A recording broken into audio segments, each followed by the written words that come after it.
Hello friends, मैं यशवंत स्वागत करता हूं आप लोगों का अपने यूट्यूब चैनल नॉलेज बुक में।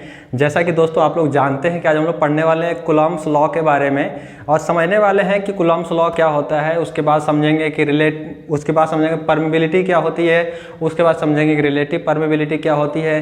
तो इन सारे टॉपिक्स के ऊपर हम लोग आज डिटेल्ड में डिस्कस करने वाले हैं। तो रिक्वेस्ट करूँगा मैं आपसे कि इस वीडियो के साथ आप लोग लास्ट तक बने रहें। आप लोगों का बहुत आसान शब्दों में आसान से कॉन्सेप्ट के साथ आप लोगों का क्लियर होने वाला है कूलॉम्स लॉ की कूलॉम्स लॉ क्या होता है और परमेबिलिटी क्या होती है और रिलेटिव परमेबिलिटी क्या होती है। दोस्तों इससे पहले जो हम लोगों ने पढ़ा है इलेक्ट्रोस्टैटिक्स में, वो पढ़ा है हम लोगों ने चार्ज क्या होता है, टाइप्स ऑफ चार्ज क्या हैं। फिर उसके बाद हम लोगों ने बात किया था कि इलेक्ट्रिक फील्ड क्या होती है, इलेक्ट्रिक फील्ड लाइंस क्या होती हैं। फिर उसके बाद इलेक्ट्रोस्टैटिक इंडक्शन किसे कहते हैं, उसी में हम लोगों ने देखने की कोशिश की थी कि पोलराइजेशन क्या होता है। तो इन सारे टॉपिक्स के ऊपर वीडियोस बनी हुई हैं। तो जिन दोस्तों ने उन वीडियोस को नहीं देखा है तो डिस्क्रिप्शन बॉक्स में उसका लिंक भी पड़ा है और प्लेलिस्ट में जा करके भी आप उन वीडियोस को देख सकते हैं। तो चलिए बिना टाइम वेस्ट किए हम लोग शुरू करते हैं आज का टॉपिक जो है कूलॉम्स लॉ से।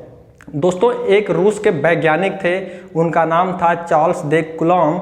उन्होंने चार्ज के बारे में अध्ययन किया और कुछ नियम हमको दिए और वही जो नियम दिए कूलॉम जी ने, उसी को नाम दे दिया गया कूलॉम्स लॉ। और वो दो नियम कौन कौन से हैं, चलिए हम लोग देखते हैं। दोस्तों हम लोग जो इससे पहले पढ़ चुके हैं वो पढ़ चुके हैं चार्ज के बारे में कि चार्ज दो प्रकार के होते हैं, एक होता है पॉजिटिव चार्ज और एक होता है निगेटिव चार्ज। तो एक चार्ज ए मान लेते हैं कि ये पॉजिटिवली चार्ज है और एक चार्ज ए ये भी पॉजिटिवली चार्ज है। आप लोग एक बात जानते हैं कि पॉजिटिव चार्ज क्या करता है, एक दूसरे को विकर्षित करते हैं। क्या करते हैं? विकर्षित करते हैं, यानी रिपल करते हैं। निगेटिव भी क्या करते हैं? विकर्षित करते हैं, यानी रिपल्सन होता है। या फिर पॉजिटिव और निगेटिव क्या करते हैं? एक दूसरे को आकर्षित करते हैं। ये बात तो आप लोगों को पता होगा। तो जब कूलॉम जी आए तो उन्होंने कहा कि दो चार्ज के बीच ये कुछ दूरी भी है, दो चार्ज के बीच जो लगने वाला आकर्षण और विकर्षण बल है, यानी अट्रैक्शन या रिपल्सन फोर्स है, वो उन आवेश के गुणनफल के परिणाम के सीधे समानुपाती होता है। यानी F proportional to Q1 into Q2, ये समीकरण नंबर 1। कहने का मतलब ये है कि दो आवेशों के बीच लगने वाला आकर्षण और विकर्षण बल, आकर्षण और प्रतिकर्षण बल उन आवेशों के गुणनफल के सीधे समानुपाती होता है। सीधे समानुपाती होने का मतलब ये कि जितना बड़ा चार्ज होगा उतना बड़ा फोर्स होगा, जितना छोटा चार्ज उतना कम फोर्स। और दूसरी बात है कि फोर्स लगेगा कहाँ, दो चार्ज हैं तो फोर्स लगेगा कहाँ। तो कूलॉम जी ने बताया था कि फोर्स सीधे चार्ज के क्या लगता है, सेंटर में लगता है, ना कि ऊपर या नीचे। कहाँ लगता है? सीधे सेंटर में लगता है। इसका इस प्रकार से और इसका इस प्रकार से। तो फोर्स जो होगा, आकर्षण या विकर्षण बल, वो कहाँ लगेगा? चार्ज के सेंटर में लगेगा। और इन दोनों चार्ज के बीच का गुणनफल ये क्या कहलाएगा? ठीक है, दोनों चार्ज का गुणनफल सीधे समानुपाती होगा किससे? आकर्षण और विकर्षण बल के। ये तो हो गया नियम नंबर 1। दूसरी बात उन्होंने क्या बोली? दूसरी बात ये बोली कि एक चार्ज ए है, एक चार्ज ए है, तो इसके बीच की दूरी क्या होगी? r होगी। तो उन्होंने बताया कि दो चार्ज के बीच की दूरी है ना, आकर्षण बल और विकर्षण बल दो आवेशों के बीच की दूरी के वर्ग के सीधे व्युत्क्रमानुपाती होता है। मतलब दो चार्ज के बीच लगने वाला आकर्षण और विकर्षण बल उन दोनों चार्जों के बीच की दूरी के वर्ग के व्युत्क्रमानुपाती होता है। मतलब क्या? F proportional to 1/r²। ये हो गया समीकरण नंबर 2। जैसे जैसे दूरी घटेगी वैसे वैसे आपका फोर्स क्या होगा? बढ़ेगा। जैसे जैसे दूरी बढ़ेगी वैसे वैसे फोर्स क्या होगा? कम होते चला जाएगा। अब समीकरण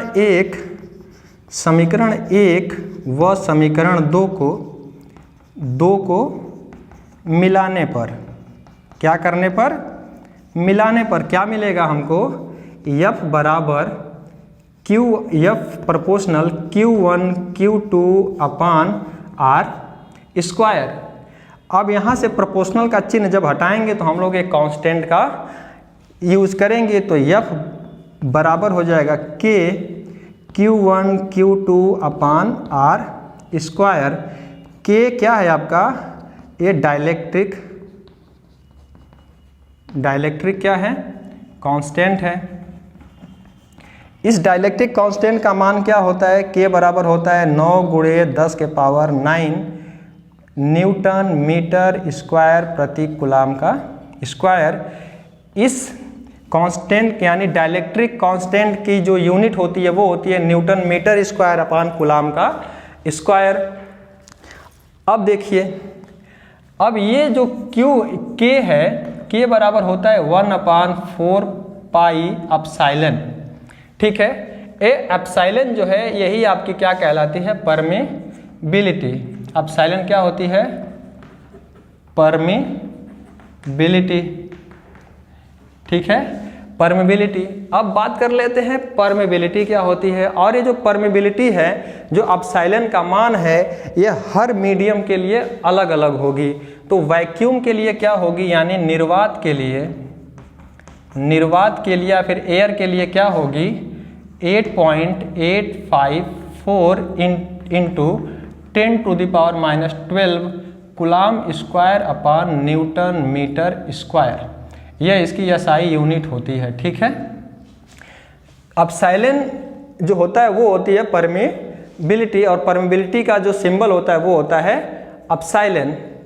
और एप्सिलॉन का मान यानी परमेबिलिटी का जो मान होता है हर मीडियम के लिए अलग अलग होता है। हर मीडियम के लिए अलग अलग कहने का मतलब ये है कि अगर इसको हम लोग वाटर की बात करें तो वाटर के लिए होगा 7.1 into 10⁻⁻10 coulomb square upon newton metre square. अगर यहीं पे मैं ग्लास की बात करूं, ग्लास में क्या होता है 3.1 into 10⁻⁻11 coulomb square upon newton metre square. आप यहाँ से देख रहे हैं कि जो एप्सिलॉन का मान है यानी कि परमेबिलिटी का मान है वो हर एक मीडियम में अलग अलग है।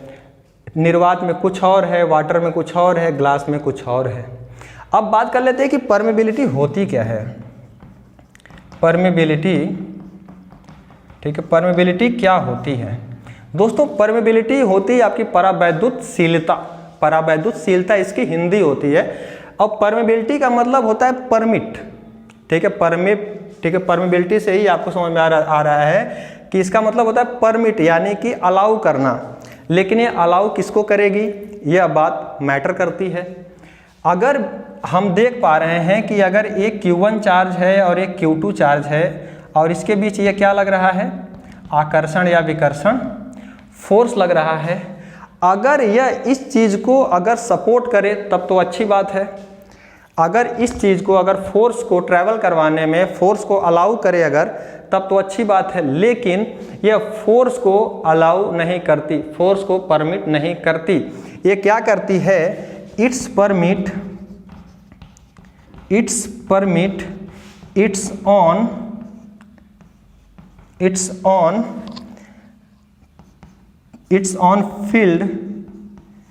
field to decrease the interaction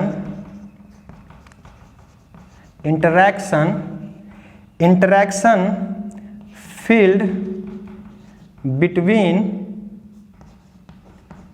between charge. दोस्तों ये जो चार्ज के बीच जो आकर्षण और रिपल्सन फोर्स लग रहा है उसको ये क्या करेगा, डिक्रीज करने का काम करेगा। और परमेबिलिटी जो होगी अपने फील्ड को क्या करेगी, अलाउ करेगी। और परमेबिलिटी की जो फील्ड होगी वो क्या करेगी, इसी फोर्स को काटना शुरू कर देगी। अगर जैसे ही परमेबिलिटी इस फील्ड को काटना शुरू कर देगी तो आप लोग समझ पा रहे हो एक बात कि अगर एप्सिलॉन का मान अगर बढ़ेगा तो उस मीडियम में फोर्स क्या हो जाएगा, कम हो जाएगा।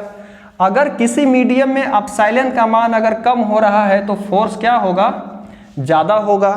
तो हम लोग एक बात बोल पा रहे हैं क्या, कि वैक्यूम में फोर्स क्या होगा, ज़्यादा होगा कंपेयर टू वाटर और ग्लास से। वाटर में फोर्स आपके वैक्यूम से कम हो जाएगा। क्यों कम हो जाएगा, क्योंकि इसकी परमेबिलिटी क्या है, ज़्यादा है। उसी प्रकार से ग्लास में फोर्स और कम हो जाएगा चार्ज के बीच में। क्यों, क्योंकि इसकी परमेबिलिटी तो वाटर से भी ज़्यादा है। तो जहाँ पे परमेबिलिटी ज़्यादा वहाँ पे फोर्स कम। क्यों कम, क्योंकि इसके जो बीच के जो फील्ड है, जो आपके दोनों आवेशों के बीच आकर्षण बल और विकर्षण बल लग रहा है, उसको जो परमेबिलिटी की फील्ड से उसको क्या कर देगी, डिक्रीज करना शुरू कर देगी, काटना शुरू कर देगी। और जैसे ही काटेगी तो फोर्स क्या हो जाएंगे, कम लगेंगे। तो आप लोग लिख सकते हो क्या, एक बात आप लोग क्या लिख सकते हो कि epsilon m is greater than epsilon zero. इसका क्या मतलब हुआ, मीडियम की परमेबिलिटी जो होगी वो वैक्यूम परमेबिलिटी से क्या होगी, हमेशा ज़्यादा होगी। और एफ नॉट हमेशा क्या होगा, ज़्यादा होगा मीडियम के फोर्स से। क्या आप लोग समझ पा रहे हो इस बात को, कि मीडियम परमेबिलिटी हमेशा ज़्यादा होगी वैक्यूम परमेबिलिटी से, ठीक है। और जो वैक्यूम फोर्स होगा वो हमेशा ज़्यादा होगा आपके मीडियम फोर्स से। यम का मतलब यहाँ पे लिख दीजिए मीडियम, ठीक है। और यहाँ पे ये मीडियम परमेबिलिटी है और ये वैक्यूम परमेबिलिटी है।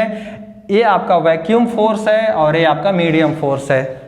यहाँ तक बात समझ में आई। अगर यहाँ तक कोई डाउट है तो आप लोग कमेंट्स बॉक्स में अपने डाउट डाल दीजिएगा, मैं उन डाउट्स को क्लियर करने की पूरी कोशिश करूँगा, ठीक है।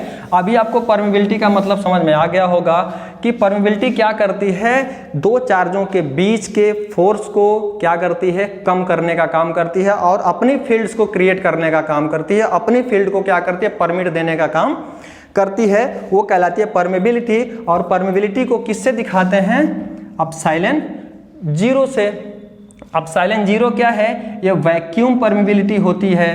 तो फॉर्मूला क्या हो सकता है नया वाला, F बराबर 1/4 pi epsilon zero Q1 Q2 upon R square. यह किसके लिए है दोस्तों, ये है आपके निर्वात के लिए। ये किसके लिए है, निर्वात के लिए। और एक बात करें हम लोग, अगर यहाँ पे लिख दें F बराबर 1/4 पाई एप्सिलॉन यम equal to into Q1 Q2 upon R square, तो यह किसके लिए हो जाएगी, ये हो जाएगी मीडियम के लिए। यानी किसी अलग मीडियम के लिए वो हो सकता है आपका ग्लास हो सकता है, ऑयल हो सकता है, या फिर क्या हो सकता है, वाटर हो सकता है। मीडियम तो कुछ भी हो सकता है, ठीक है। अब हम लोग बात कर लेते हैं रिलेटिव परमेबिलिटी के लिए। किताबों में दिया भी है, आप लोगों को लगता होगा कि ये फार्मूला गलत है, लेकिन इस फार्मूले को अगर मैं इस तरह से लिख दूं तो आप लोग बोलोगे कि सही है।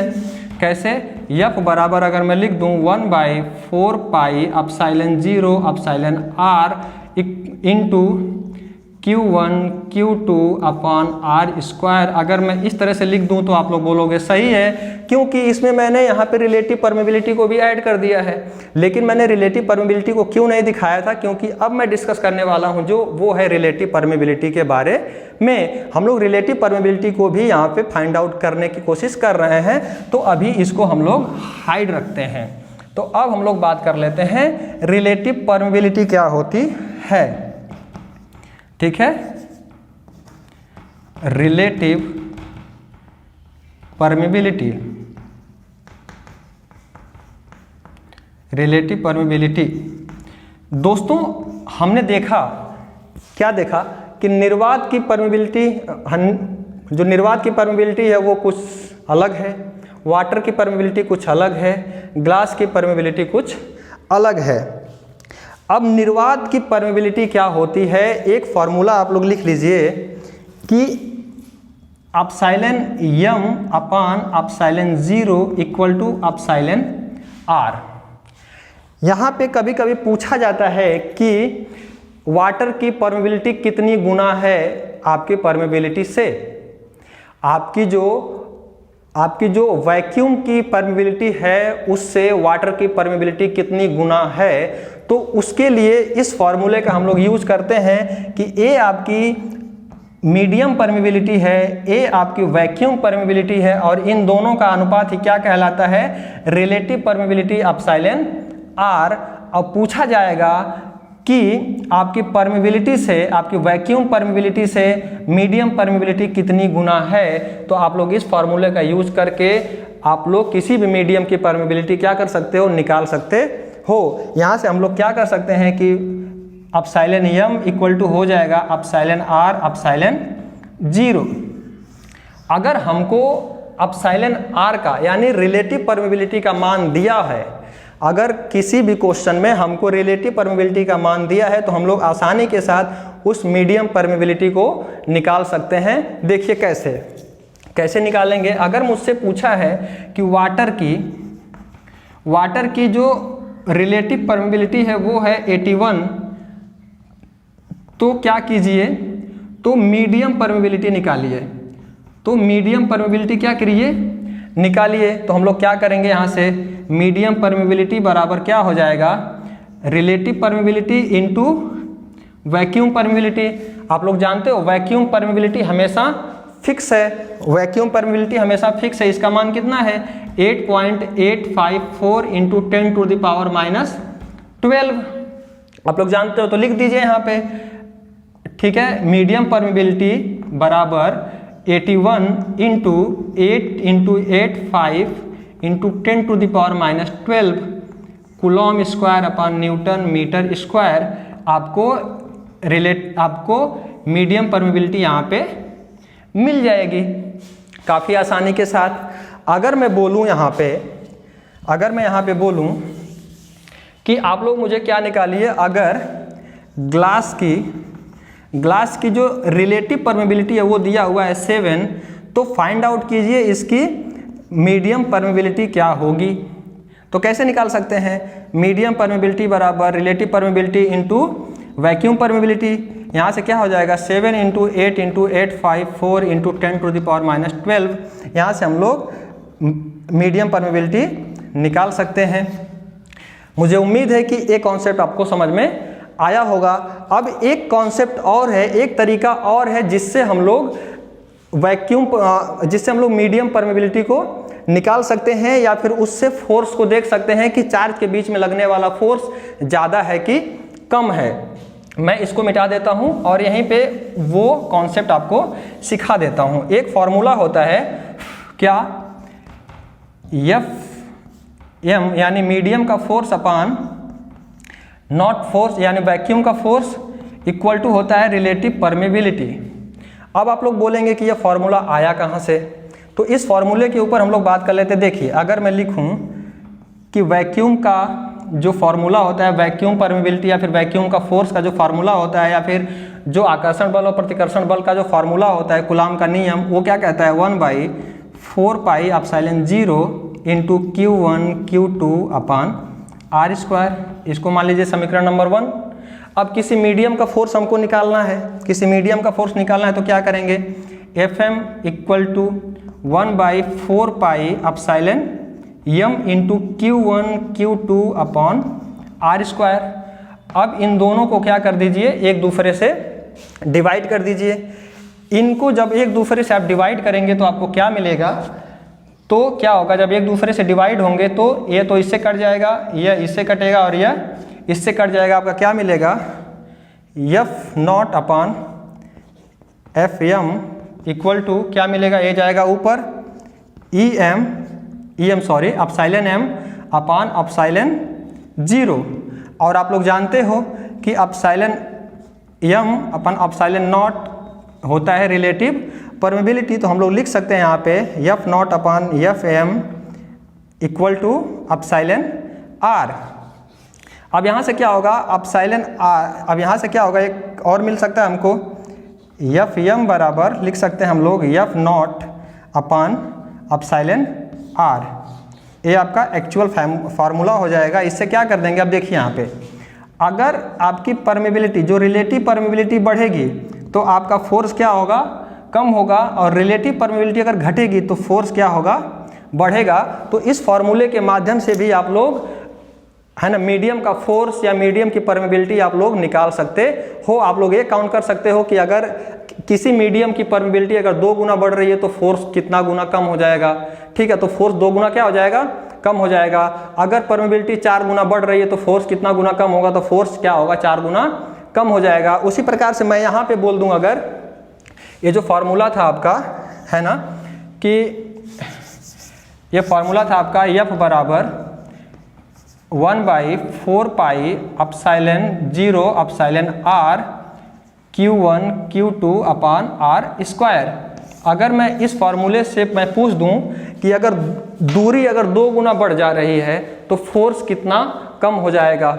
ठीक है, तो फोर्स क्या होगा, उसका 4 गुना कम हो जाएगा। अगर दूरी 2 गुना कम हो रही है तो फोर्स कितना बढ़ जाएगा, तो फोर्स 4 गुना बढ़ जाएगा, क्योंकि उसके है ना वर्ग के साथ वो बढ़ता है। इस प्रकार से आप सवालों को भी देख सकते हैं। मैं अगर अगला वीडियो लेकर के आता हूं तो उनमें हम इस पे बेस्ड जो होंगे सवाल उनको हम लोग देख लेंगे, और रिलेटिव परमेबिलिटी के ऊपर जो भी सवाल बनेंगे मैं उनको देखूंगा और यहाँ पे सॉल्व करने की कोशिश करूंगा। दोस्तों, अगर आप लोगों को लेक्चर पसंद आ रहा है, अगर आप लोगों का कॉन्सेप्ट क्लियर हो रहा है, डाउट क्लियर हो रहे हों, तो आप इस वीडियो को अपने दोस्तों के साथ शेयर करना बिल्कुल ना भूलें। और हाँ, अगर आपने अभी तक हमारे चैनल को सब्सक्राइब नहीं किया है तो हमारे चैनल को सब्सक्राइब कर दें, लाइक कर दें और बेल आइकन को जरूर प्रेस कर दें, जिससे आने वाली वीडियोज़ की नोटिफिकेशन आपको मिलती रहे। आप लोगों का इस लेक्चर में अंत तक बने रहने के लिए बहुत बहुत धन्यवाद।